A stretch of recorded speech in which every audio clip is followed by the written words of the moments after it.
இரவு தூங்கிய குடும்பத்திற்கு காத்திருந்த அதிர்ச்சி, பெரும் பரபரப்பு. திருப்பத்தூர் மாவட்டம் வாணியம்பாடி அடுத்த மதனாஞ்சேரி கிராமம் முருக்கன்குட்டை வட்டம் பகுதியில் வசித்து வருபவர் கூலி தொழிலாளி பிரகாசம். இவருக்கு சொந்தமான விவசாய நிலத்தில் வீடு கட்டி குடும்பத்துடன் வசித்து வருகிறார். இவருடைய விவசாய நிலத்திற்கு பின்புறம் செல்வராஜ், ராணி, அப்பு, அஜய் ஆகியோரின் விவசாய நிலங்கள் மற்றும் வீடுகள் உள்ளன. விவசாய நிலங்கள் மற்றும் வீடுகளுக்கு செல்ல வழி இல்லாததால் காலமாக பிரகாசம் நிலத்தின் வழியாக வரப்பு பாதையை பயன்படுத்தி வந்ததாக கூறப்படுகிறது. இந்த நிலையில் கடந்த சில மாதங்களாக செல்வராஜ், ராணி, அப்பு, அஜய் ஆகியோர் தங்களின் நிலங்கள் மற்றும் வீடுகளுக்கு செல்ல பிரகாசமிடமிருந்து வரப்பு பாதைக்கு பதிலாக கார் செல்லும் அளவிற்கு பொது வழி கேட்டு வந்ததாக கூறப்படுகிறது. வழி கொடுக்க பிரகாசம் மறுத்ததால் கார்த்தி என்பவர் தலைமையில் 50க்கும் மேற்பட்ட அடியாட்கள் உடன் 2 ஜேசிபி இயந்திரங்கள் மற்றும் ஒரு டிராக்டர் கொண்டு வந்து பிரகாசம் வசித்து வந்த வீட்டின் சுற்றுச்சுவர் இடித்து தரைமட்டம் செய்தும் வீட்டில் இருந்தவர்கள் மீது தாக்குதல் நடத்தியதாக கூறப்படுகிறது. இந்த சம்பவத்தில் 2 பெண்கள் காயமடைந்து வாணியம்பாடி அரசு மருத்துவமனையில் அனுமதிக்கப்பட்டு சிகிச்சை பெற்று வருகின்றனர். இதனைத் தொடர்ந்து பாதிக்கப்பட்ட பிரகாசம் குடும்பத்தினர் மற்றும் உறவினர்கள் வீட்டின் சுவர் இடித்து தாக்குதல் சம்பவத்தில் ஈடுபட்டவர்கள் மீது நடவடிக்கை எடுக்க வலியுறுத்தி கிராமிய காவல் நிலையத்தில் புகார் அளித்தனர். மேலும் பிரகாசம் கொடுத்த புகாரின் அடிப்படையில் கிராமிய போலீசார் சம்பவ இடத்திற்கு விரைந்து சென்று ஒரு ஜேசிபி இயந்திரத்தை பறிமுதல் செய்து விசாரணை மேற்கொண்டு வருகின்றனர். மேலும் ஜேசிபி இயந்திரங்கள் மூலம் சுற்றுச்சுவரை இடிக்கும் வீடியோ சமூக வலைதளங்களில் பரவி அப்பகுதியில் பெரும் பரபரப்பை ஏற்படுத்தியுள்ளது.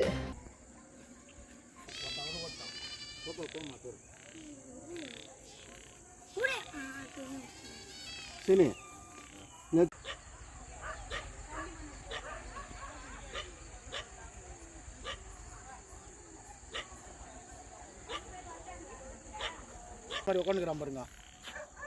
அவன் கடை சார் அங்கே ஸ்டேஷன் கூண்டு வந்துட்டுங்களா? நீங்கள் ஜிபே எடுத்துன்னு வரீங்களா? சரி வாங்க சார்.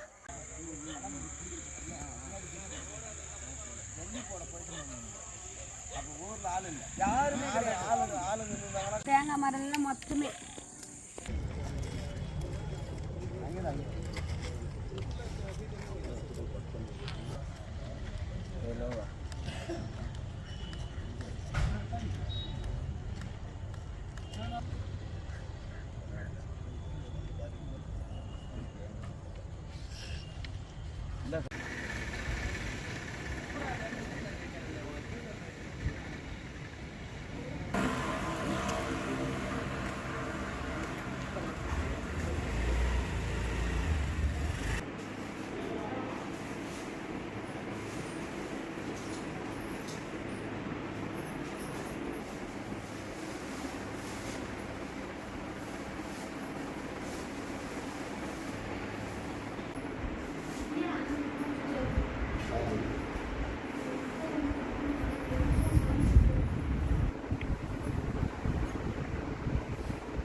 உனக்கு 6-7 ஞாபகம் இருக்குதா?